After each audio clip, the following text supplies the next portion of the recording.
The idea of equality, the idea of having legislation that promotes equality of both sexes is to ensure that in any point in time in our lifetime or in any point in time in our political journey, that you don't have a dominance of one gender, but that some form of equal representation of both genders. This season of the Unamplified podcast is sponsored by the GIZ African Union Aware Project. A project aims to strengthen women's representation and participation in political processes. In Africa, a seat means a lot to a lot of people. So who gets to sit on the throne, where you sit, who gets elected to a seat is very important. So we don't joke with who gets to sit on the table. And for us, as we have conversations in Africa, the bigger question is, who are those we are electing into parliament to make decisions for us? My name is Cynthia Mbamalu, your host. Welcome to another episode of the Unamplified podcast. And today I have my colleague with me. Hi everyone, my name is Queen CY. Welcome to the Unamplified podcast. Yes, we have two amazing guests joining us in today. Mm-hmm. And I feel so honored to have, powerful people with me on this episode. And I would want to introduce this is actually the first member of parliament we're hosting on the Unamplified podcast. And I feel like we need to do a little shout out. Quincy Y. Woo! Yeah. Thank you so much. Thank you so much. We have Honorable Irene Mayaka. She's a member of parliament, the National Assembly of Kenya. Honorable, can you hear us? Yes, I can hear you very clearly. And I can see you now, finally. Okay. Thank you so much for being part of the Unamplified podcast. My pleasure. Yeah. And we have another guest with us in studio. We have Sirija. He's a country director of IFES in Nigeria. Welcome. Thank you very much, Cynthia, and the Unamplified podcast. Yeah. Have you been on a podcast before? This is my first time, so I'm learning.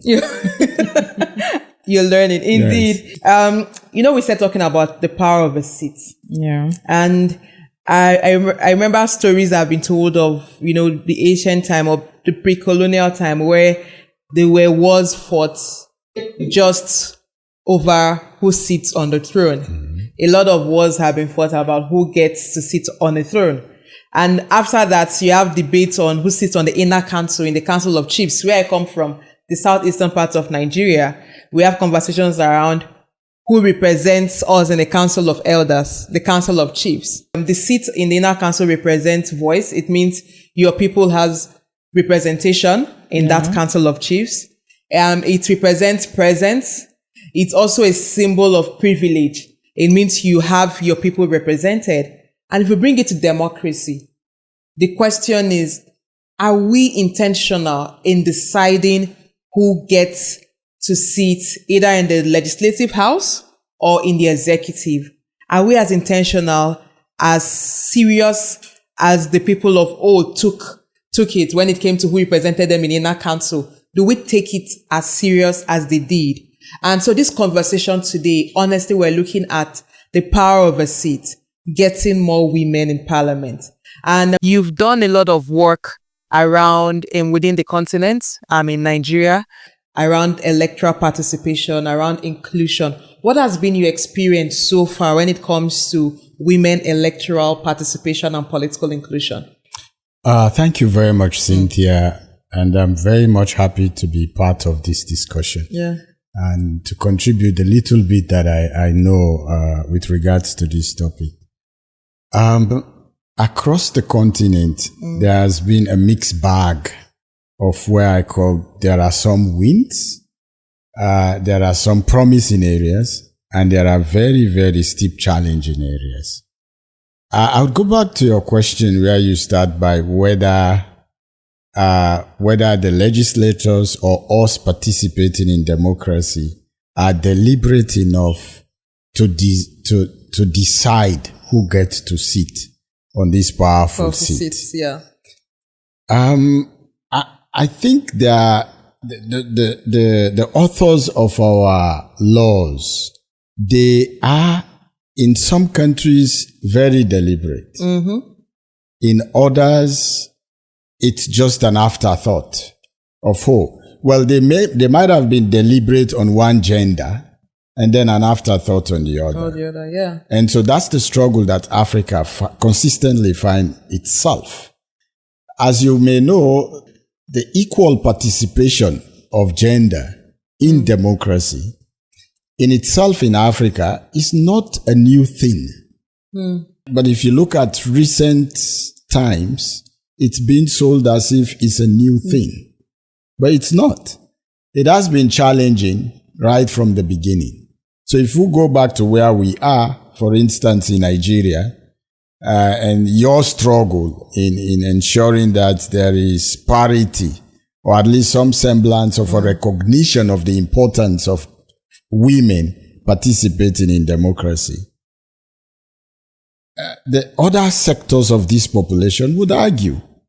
And that's where I feel, in the context of Nigeria, is deliberate. They say, oh, well, the authors say we are not to discriminate against gender. Yes. So no gender is more important than the other.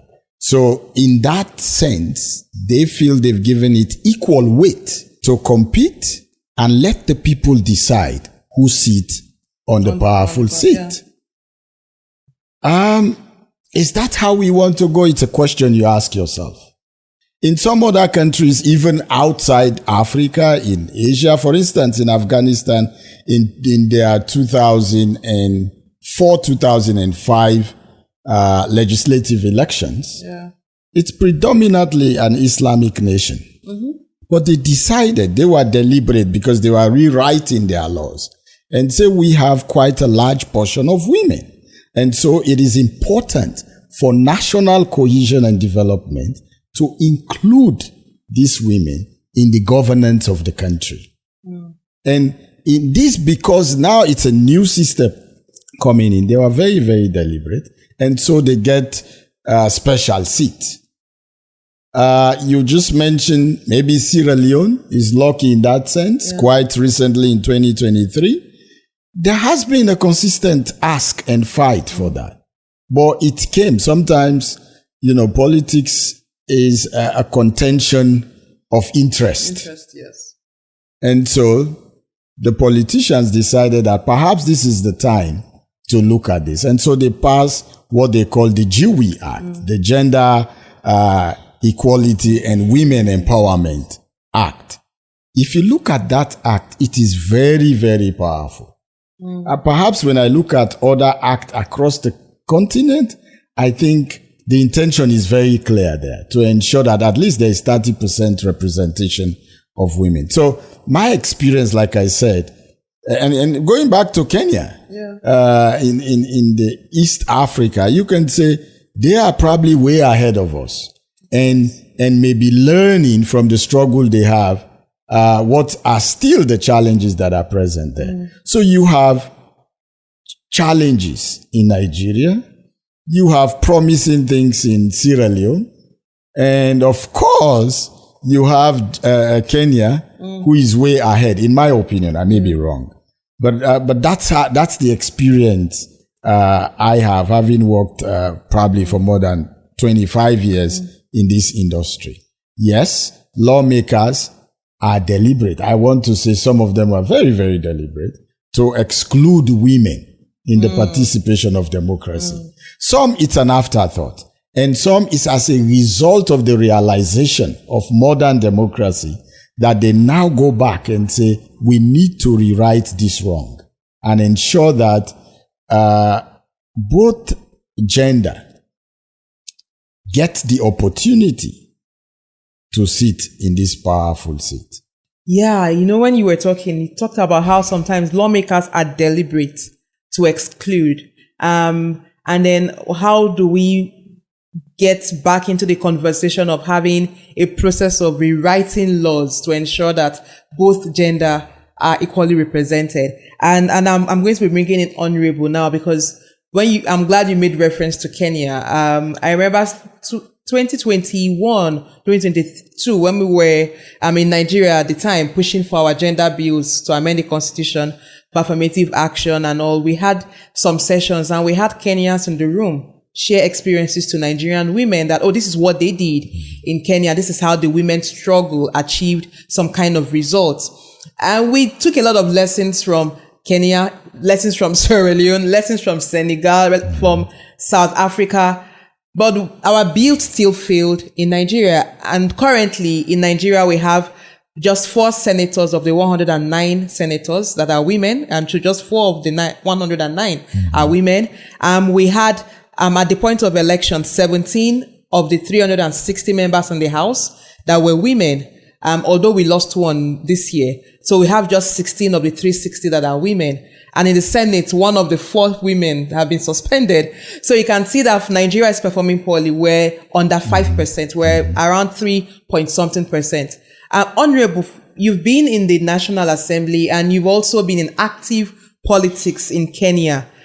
You're one of those women we also look up to from Nigeria. And I want to ask, in your experience in politics, what are those opportunities to demand for better inclusion for women? And do you think there's a deliberate effort to use legislation to keep women out rather than get more women in? Thank you, Cynthia, for the opportunity, and to the team.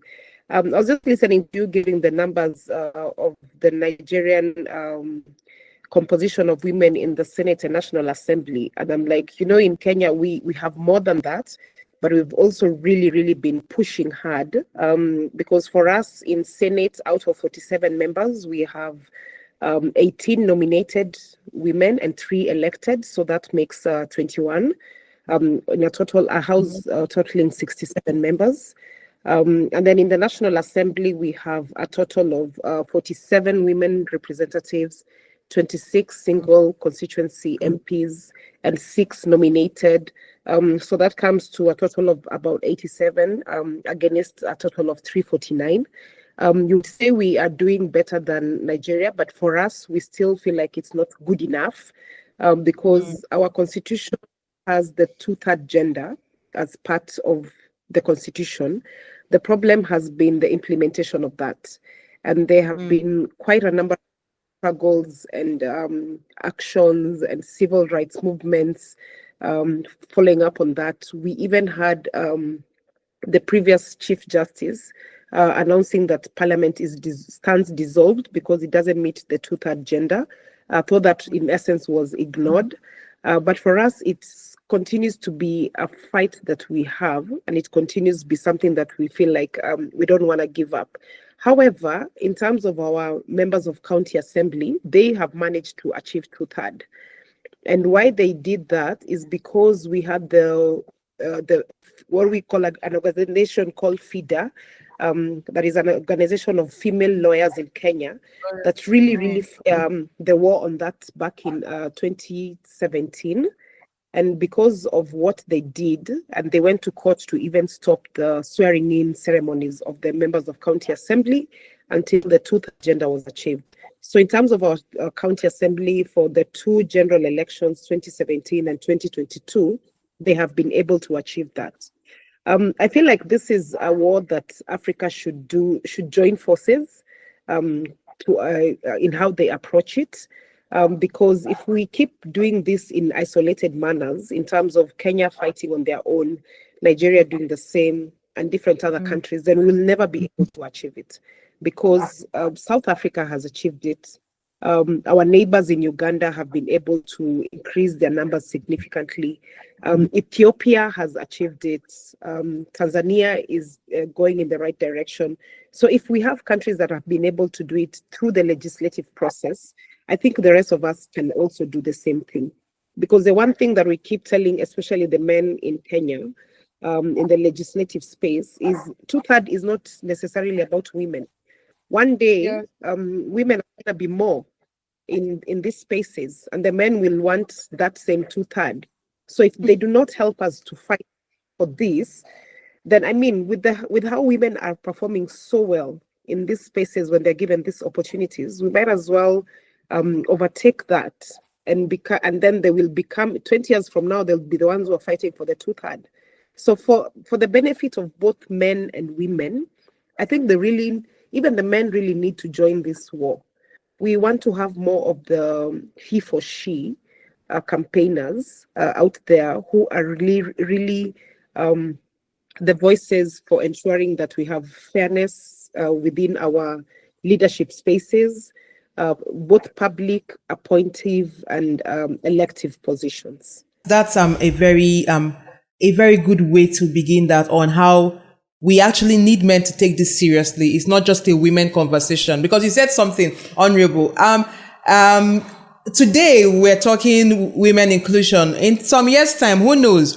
We could actually have a situation where you have more women represented, and then the conversation will be also about the men. And so the idea of equality, the idea of having legislation that promotes equality of both sexes, is to ensure that in any point in time in our lifetime, or in any point in time in our political journey, that you don't have a dominance of one gender, but that's some form of equal representation of both genders. Quincy, why? So there was something you said about Sierra Leone getting the gender laws, and I'm very sure that Nigeria have been pushing for the same gender laws. My question is, what are they doing differently that we are not doing? I also mentioned in that same breath about politics being a contention of interest. Exactly.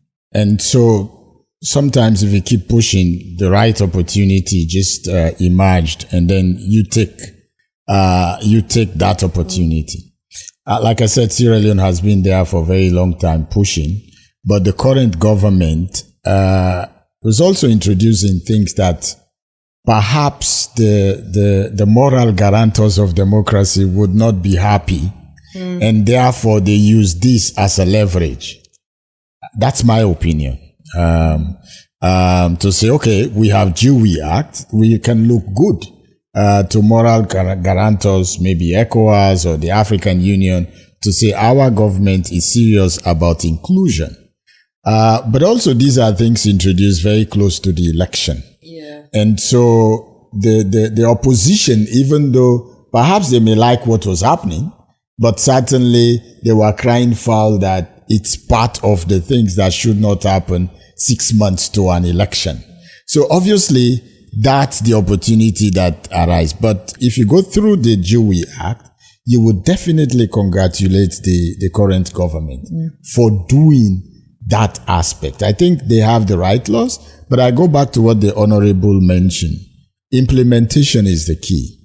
For instance, in Sierra Leone, that law says even government and private funded institutions are supposed to implement the rule for employing 30% of female. Is that happening? No. As a result of the rule, it impacted seriously the outcome of the election. Now in Sierra Leone, a parliament of 135 have 41 women in that parliament. When you compare that to the previous parliament, which they only have less than 5% of women in that parliament. So it's really a breakthrough. Yeah. If you also look at even the local governance, local council elections, they also are represented up to 30%. So that in itself is a breakthrough. Now you look back into the executives of political parties. That's where they need to work on. That is not happening. So you see, perhaps in the executive of the current party, the ruling party, you would have maybe less than 2% of positions given to female. The same for the opposition. So in this, all of this, they need to grow in this regard. For appointive position also, it's supposed to be 30%. The last time I checked, they're still doing well, but it's not up to 30%. Yes. So these are some of the challenges that still exist. I'll just want to point out that since as we are, what would be some of the strategies that drive some of these things? I think, like we've mentioned, partnership across the continent, but also within the country, partnership with men. Men should not perceive this fight negatively. It should be about developing the country. If you have these two people represented, these two gender in the governance of the country, it creates more opportunities than less opportunities. And I think that's how they should be able to convince by the he for she's, that is the other men, convince others to say, hey, this is a good thing for the development of our nation. It's not that we are competing races. No, it's not a context into which one is better. It's rather if you carry both, you have the benefit of both. And I think if you come from that angle, you're going to do a lot of progress. Again, I don't know how much of that is working in Nigeria.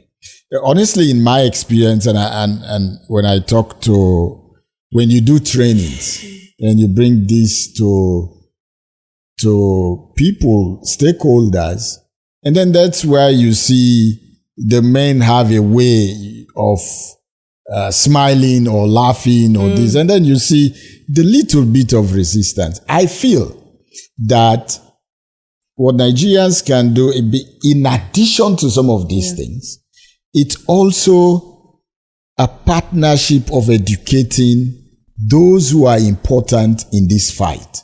Because some may not see, they take it as, the men look at it as the disadvantages. That is what has not worked in other countries. Or whatever they see as the downside of these opportunities, that's what they would escalate and see it, oh, this is a problem. And it comes out of ignorance. But if there is deliberate attempt of carrying them along into what needs to be done, perhaps we can make this a breakthrough. And to me, yes, the legislatures have to be deliberate. You can easily achieve this by laws, easily.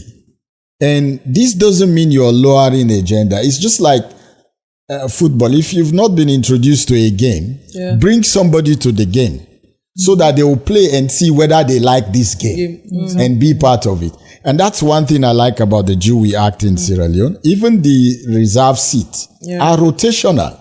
So if the female is there today, it's not going to be the same female that is going to be there in the next time. So you can't compete for that. So someone else may come in. But what that may have done for you, the thinking of the authors, it may have emboldened you to now go for the other areas which you are free to compete to. Which Nigeria here, you have a name for it. Is it Sunset Clause? Yeah, Sunset Clause. That's the one I'm missing. Yes, the Sunset Clause. Yeah. So that's also a good thing. But do the men understand? And when I say men, civil society men, but most especially the legislatures. And some people may grandstand, thinking that, and we assume, yes, they are legislatures, they should understand these things.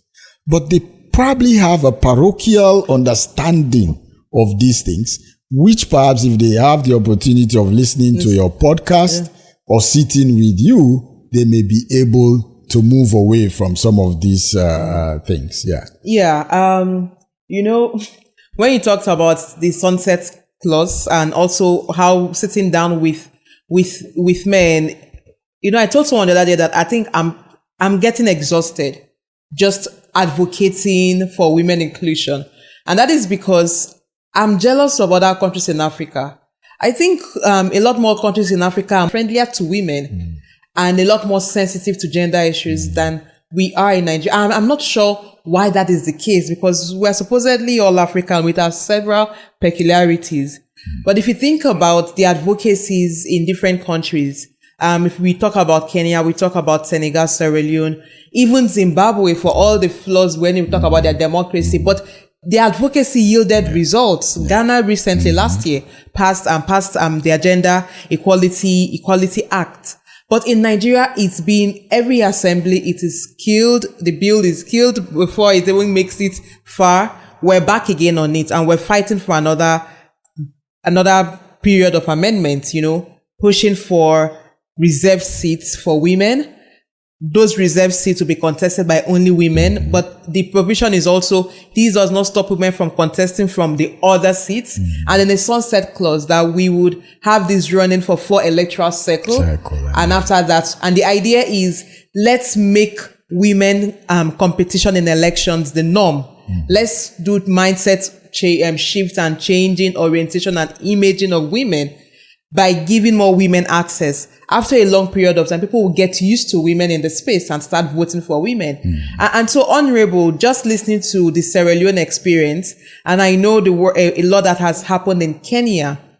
I think my question now is around the importance of legislation to support women in politics. That's one part. What do you think is the importance of legislation to support women leadership? But the other part to that is, from your experience in politics, how do women interface with politics? Is there a different, a different standard used in assessing women than when you compare how men are also assessed in politics? Because you are living this on a daily basis. All right. So first on the importance of legislation, and back to just what you said in terms of what Nigeria has been trying to do to achieve having specific seats reserved for women. I think first of all, on that basis, for us, what helped is upon the amalgamation of the new constitution, which is the 2010 constitution that we now use. One of the things that really helped, and this was from some of the women who were in leadership back then, is that they ensured the seat of the woman representative for each and every county was actually incorporated. What it means is that, first of all, for you to contest for that seat, you can only contest if you're a woman. And it is by design called a woman county representative. So each county has one, making a total of 47. And we've seen so many of those women actually even jumping forth and going for governor seats, some going for single constituency. And by doing so, they then leave space for other women to get into that space. We did have a bit of tiff in terms of the sunset clause, because that was going to affect that particular seat, but that was removed because we said you cannot have a sunset seat until we actually achieve the 2/3. What is important in terms of legislation, as I said, is not even about just the political aspect. It's also about the public space, the state departments. And for us, even more importantly, is that our constitution says that even when it comes to procurement opportunities in public offices or organizations, that there must be 1/3 allocation for youth and 1/3 allocation for women when you're giving procurement, that is business opportunities. So that also has really helped women to be able to even go for that. And what also helps is that for those specific business opportunities, whether in county government or national government, that are all allocated for women, if you don't have what we call an AGPO certificate, you can't even apply for that. So it has to be an organization that is women-led. Again, thanks to the legislations that we have in place. The importance of legislation in this case is because whether or not, even for the people who come after us, we are able to have a legacy. We are able to ensure that nobody interferes with the norm, because we have laws in space. So that's why it's very important to always push to have legislations in place, to have laws in place, because then that protects everyone else who comes after. And the only thing that you can ideally do is maybe amend to strengthen them or make them better. Like, for example, for us, for you to even remove the women representative position from our law, it has to go into a referendum. So you can't just come back to Parliament and pass it like an amendment. It has to go back to the people for a vote. So it has been made extremely difficult for anyone to just play around with that sort of legislation, which again is very important. If you don't put the protective clauses around the laws that you make that are set to protect gender, then everyone else you will have a president who will come in and not in a bad way. You have a Trump who will come in and wants to change things to go in line with what they believe in. And you don't want to do that to any country. So you have to ensure that the laws protect the citizens against whoever it is that is in power at that particular time. When it comes to interface in politics and the standards for women, yes, the standards for women are always different. We have to work twice as hard as the men, which we know, and we deliberately do so. We have to, even when you're going to the constituents to talk to them, you have to spend money, sometimes even more than the men spend. But also because I always say that the rest of the country is looking at you. Like, for example, where I come from, I am the first woman to ever be a member of parliament. So the people back at home, yeah, very interesting, because I come from a very patriarchal community. So the people back at home look at it in terms of you're always being used as a yardstick. If I don't take my work seriously, if I am not performing my legislative work seriously, if I am not showing a good example as a leader, then they easily can say, why do we need more women in that space? So I sort of have more responsibility than any other woman to make sure that for the sake of the women who come after me or who want to join that particular space, I have to be extraordinary in how I do my work. Yeah. The other day we had a change in terms of the leadership of committees. Again, another area that even us as women in parliament are really complaining about, because we have a total of 64 committees, both departmental and audit committees, but only 4 women who are chair ladies of a committee.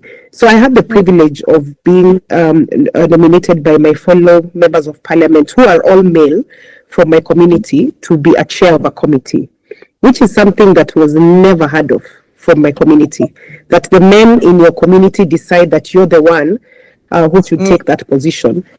But when you ask most of them, they will tell you it's because she is capable and she has shown that she can be a leader, and we want to give her that opportunity so that next time she can come back and run in an actual elective seat and win.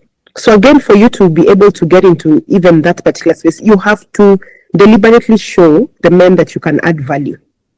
Because Cynthia and my sister there, you and I know that for you to get respect for the men, it cannot be about your looks. It cannot be about the fact that they feel like they can, sleep with you or anything like that. It has to be about what value are you adding. And for you to add value, you have to deliberately, continuously ensure that you are gaining knowledge, you understand your space that you're working in, you're adding value to your political party, because again, without the political party as your house, you don't have anyone to also just continuously support you. So for women, it's a whole lot, but I keep saying, if you can do that in your corporate space, in the banking industry, in the insurance industry, if you can work hard in that space, then you can also equally work hard in the political space, because it's also a career just like any other. I'm so inspired by your works in politics, and also how you just mentioned that you are like the first member of a female parliament in your side. My question is, how were you inspired to transition from banking, especially having 11 years experience in management, to politics? Yeah, so what inspired me is, even when I was in the banking space, I think more of it is about background, about family. I have a father who is very pro his daughters, a father who would sit down with us and talk to us about politics and how the political terrain in the country is. I had relatives who would run for elective seat, and my father would be like, let's go so you can see what is happening. So a lot of my inspiration came from getting bored with the banking routine and wanting to get into the public space to just serve. So the first thing that I did was that I joined my political party as a youth in the youth wing, more as a volunteer, but also using my own banking experience to add value, because during that time we used to have our recruitment process was the manual recruitment process. And I had experience in terms of engaging in the digital process of recruitment and cards and all that. So I used my own experience to change the process in our political party to be a digital process, so we can have digital cards and all that. And so I caught the eye of the party leader, and he decided to take me under his arms to mentor me. That's the Right Honorable Raila Odinga, to mentor me and put me in that space so that I could learn. And for me, so first I was in the county assembly as a member of county assembly, and I remember the fight we had with my parents was, why are you leaving mid-level management job in the banking in an international bank, so to speak, to go into a position where you're earning less than what you're earning? But I told them then that it's because that's not my goal. That's not where I want to be. I want to be in the national space. But for me to get there, I have to prove myself in the county assembly space before I can even get anyone to see that I'm capable of that. So it's not an easy journey, but it's also a journey that you have to be extremely loyal and patient for you to be able to navigate. But also you have to be very strategic in terms of positioning. Everything that you do, you have to be extremely strategic. So for me, that's what just keeps me going, because I keep saying, even now, this is not the end. I want to come back as an elected member. I want to come back and be a member of the speakers panel. So because of that, I am doing my second degree in law now, because I don't want anyone to have an excuse and say, yo, you can't be in the speakers panel, you don't have any legal background. Yeah, so I'm preparing. I'm preparing myself for the next 5 years now, before that happens. Such an inspiring story. And I'm so glad, Quincy, why I asked this question, because we have a lot of young audience, especially young women listening and watching. And the goal for us, honestly, is, this whole season of the Unamplified podcast is supported by GIZ African Union Aware Project, which is targeted at strengthening women's political participation and representation. And our goal is to have conversations, provide learning opportunities for younger women to be inspired to get into politics. Because we also want to ensure that as we're pushing for the space to be open, that we have women who are ready to get into that space. Mm-hmm. And so that as we're pushing to change laws, to promote, achieve more affirmative action, legislations, that we also have young women who would flood that space, because the idea is to flood the space with a lot of young women. And your story, honestly, it's quite inspiring. For me, just listening, I'm hoping a lot of young women listening would also be inspired. That is not just thinking about today. You know the importance of starting from one level, even though your goal was getting to the top. And that brings me to the conversation around innovative ways of getting women into politics. Because this is not just a Nigeria or Kenya, Sierra Leone problem or African problem. The Interparliamentary Union gave out its data. They said in 2025, only 27.2% of seats are occupied by women. This is an increase from 11.3% that was in 1995 or so. Mm-hmm. In last year, we only saw about 0.3% increase in women representation, women seats occupied by women. In 2024, just 0.3% increase, even though last year was seen as the year of super elections. Because we had elections, we had the big elections, not just within the continent, but globally. So this is also a global challenge. But within Africa, we have our regional instruments. We have our Africa Charter on Democracy, Elections and Governance. We have our Maputo protocol that talks about women's rights, and actually mandates member states to introduce affirmative action legislations that promote women as equal partners in development, but also introduce special measures to ensure that women are elected into office. And so looking at our current reality on representation, for countries that have the laws already, they are making some, small progress. It may be little, but at least it's a step. For countries that are yet to have legislations, we're still struggling. And my question to you is, within the context, one, should we continue pushing for affirmative action legislations in our respective countries?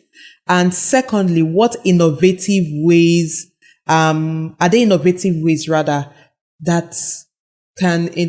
innovative ways of getting younger women interested in politics, contesting and winning elections? Are there innovative ways of doing that in a situation where we don't have legislation passed, for instance? Yeah, thank you, Honorable and Cynthia. I'm inspired by your story as well. But again, I'll start with whether you should continue the advocacy. I think that's a yes. Okay. I think that there should never be a going back on that one. It has to be consistent and continuously. But in innovative ways, there are several ways. For me, first, people learn by examples, and people are motivated seeing they are same or kind in the same situation and what they do. So she mentioned about mentorship. I think that is very, very key. Holding hands.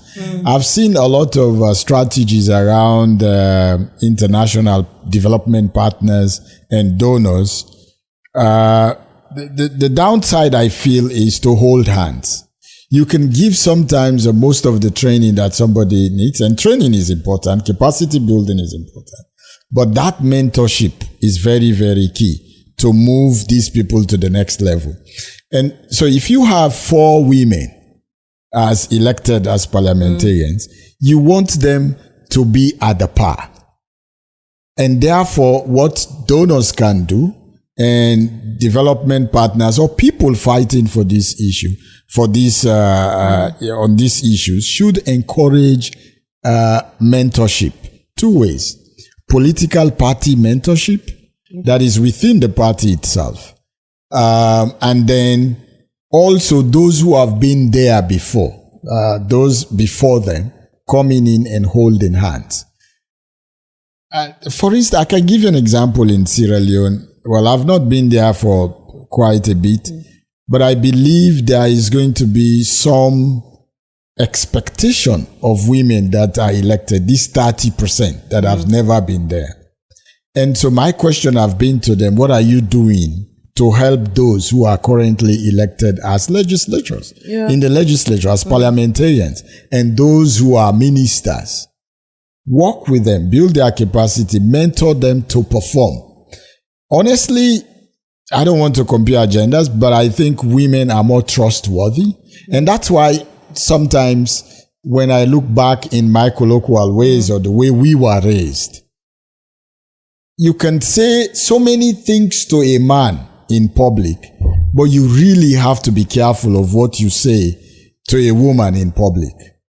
I'm not saying a man saying to a woman in public, because I feel like for Africans, the honor resides with women. And I know many critics will say that is putting a lot of burden on women and excusing men for the other. But that's how our traditional makeup has been for quite a long time. And so politics in itself, if you look at it, sometimes you want to say politics feels like derogatory. Oh, they say, oh, that politician. It's like almost synonymous to a liar or a thief when they say you are a politician. And so some people, because what has been happening, guard against these honorable people joining this gang. So first of all, you have to look at what is happening in the polity of your country, and then be comfortable for the most precious choices value in your family to say, maybe you need to go into that. So for me, all of that leads to mentorship, making sure that those who are there deliver and also be confident and capable to deliver what is expected of them. It is a very tough ask, because politics in these days, in the context of even Nigeria, many people here, if you do a survey, even in this room, they will tell you, yes, politics is not delivering. Maybe we need an alternative. But if we open it up for these people whom we honor most and help them, because they are coming in newly, you would see a lot of benefit out of that. So for me, it's mentorship, capacity building, grassroots mobilization. if you have that to mobilize people at that level, and that's the point I'm saying, I feel like this, in Nigeria, I feel like this whole effort is utopian. Exists only in Abuja. Is that existing in the villages? You ask yourself about, 30%. Is that existing? To be honest with you, you will find out that things that are not politics, women are there 60 or 70%. Even in the farming industry. Right? But then, so it's utopian. How can you go to that level, that grassroots level, to be able to move this, make a movement to reach that? And the other thing is partnership cross countries. What you guys are doing is excellent, Yaga. Yaga and Yaga Africa. How can you build partnership that will replicate these things in the whole of the continent? One, to sustain where we are. Sierra Leone has 30%. Senegal has more than 30%.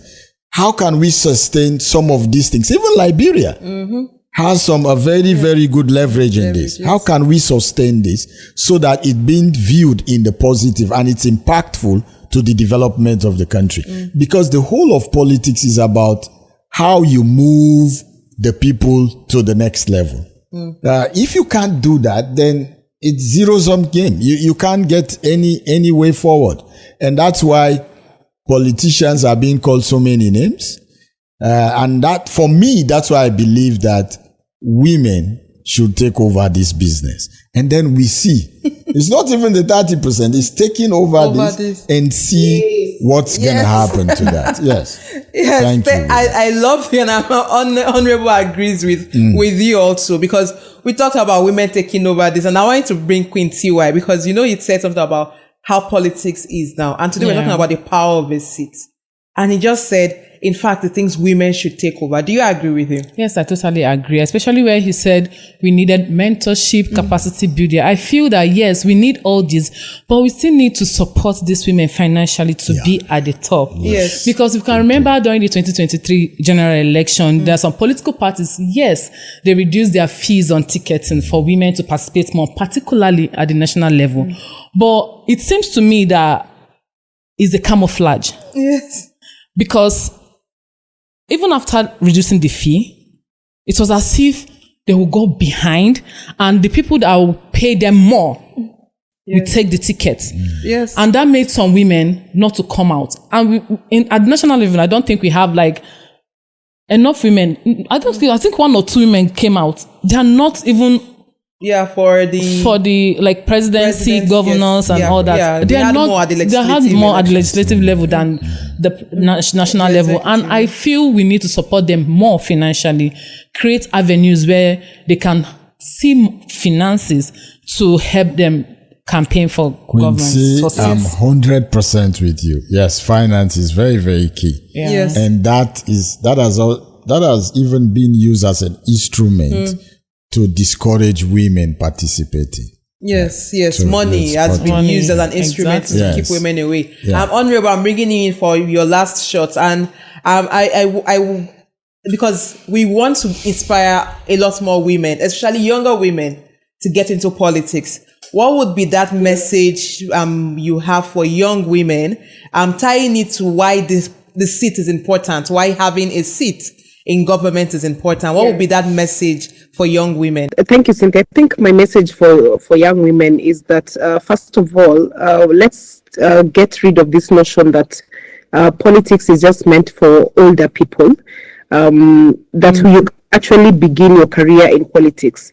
But also for young women, mentorship is very important. If you identify a woman or male politician that you think can help you to learn the ropes, it's very good to learn and see what they do, and also just engage with them.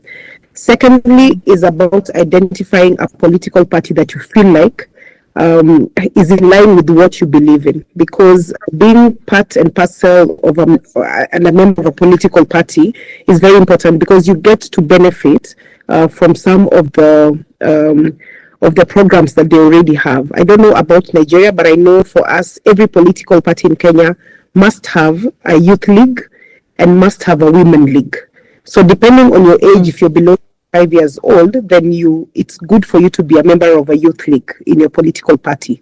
If you're above 35 years old, it's good to be a member of a women league. But also advantageous to women is that you can be a member of both the youth league and the women league, because you're both a woman and a youth. So it's very advantageous. But also, even as I said that, it's also for the people who are in the political space, especially women, to deliberately push down the ladder to other women, because I don't think we do that enough. We sort of tend to think like it's a special club once you become a member of the political class, and you don't want any other women to get into that space because you feel like when you're less, you benefit more. That's not the case. The more women we have in that space, like the good gentleman from Sierra Leone says, the better we have, because women are more trustworthy. I'll just give you an example of what my friends and I did here in Kenya, because we were members of the ODM Youth League, as I told you. And when we became of age and we wanted to join the Women League, we realized that we're not getting enough.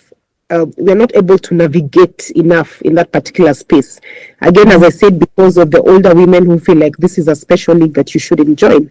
So what we did is we started a movement called the Daughters of Raila. A movement that has life to date. I even wear my wristband to date. So my Kenyan wristband and the Daughters of Raila movement. And what we did is we vigorously, using the social media space, recruited young women across the whole country.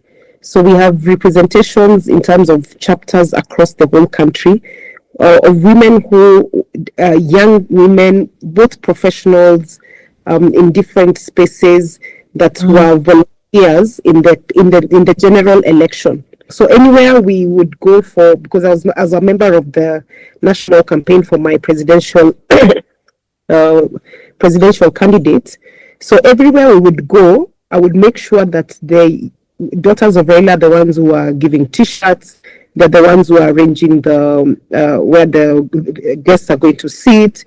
If we need someone who is going to be a person with disability, a deaf person's interpreter, we have a Daughters of Raila who can do that. If we have members of our party who have issues in terms of being caught, being jailed by police because we were in the opposition then, we had Daughters of Raila who were in the legal team.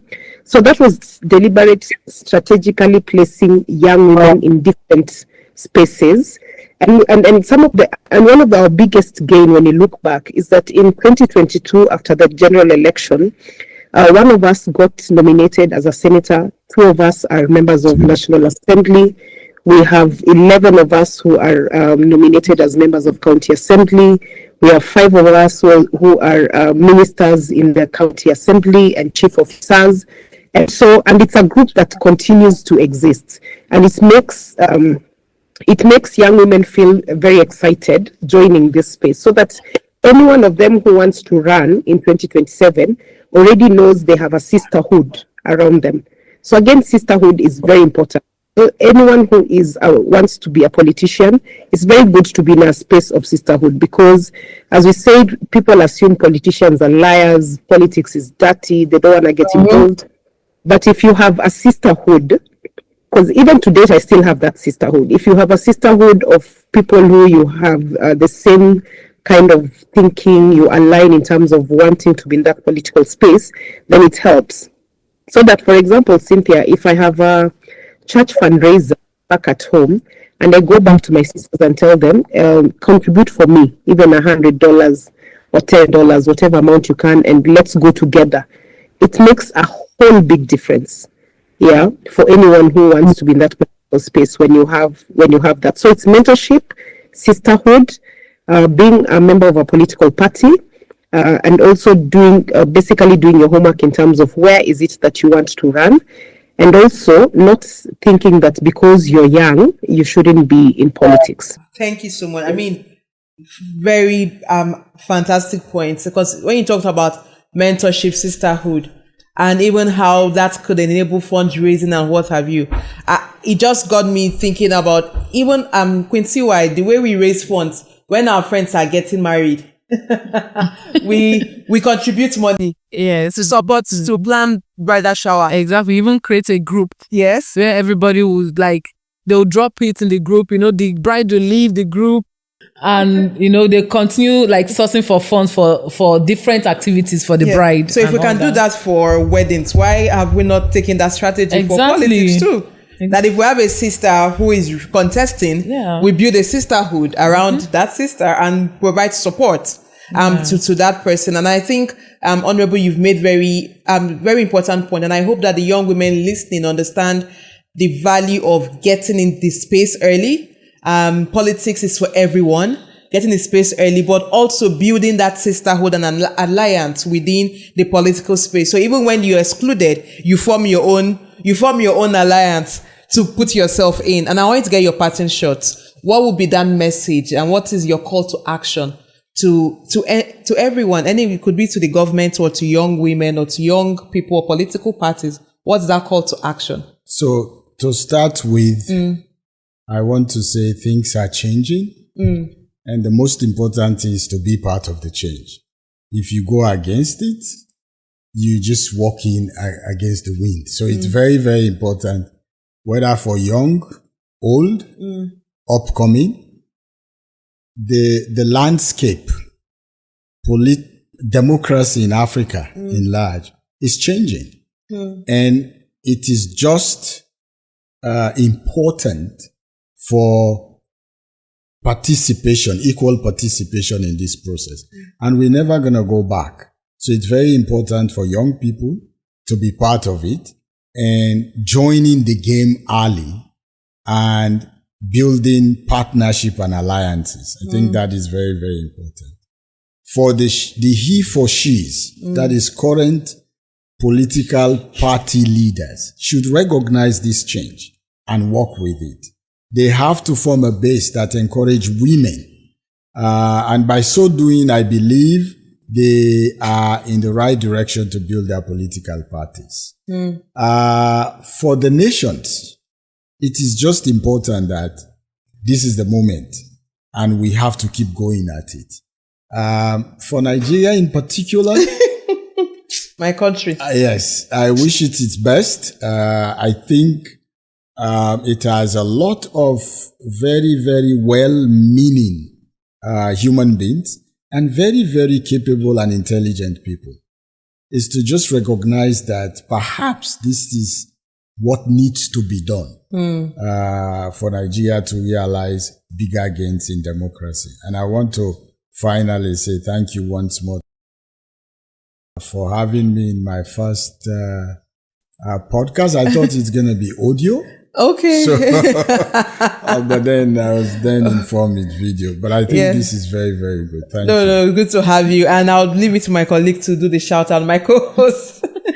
Don't forget to like, comment, and subscribe to our YouTube channel at the Unamplified Podcast. And also follow us on all social media platforms at the Unamplified Podcast. And I want to give shout out to the crew members. Shout out to DJ Drexx, the sound engineer. Shout out to our director, Hamilton Odemenam. Shout out to Ayo, our co-host as well. Shout out to Emmanuel and his team member. To everyone who makes this thing beautiful, and to our audience, to everyone listening. You all have a role to play in supporting and promoting women's political inclusion. A developed Africa is an Africa where men and women are equal partners in development. Once again, thank you so much, Sirija, for being part of this conversation. Sirija, Country Director, IFES, Nigeria. And thank you so much, Honorable Irene Mayaka, Member of Parliament, Kenya National Assembly.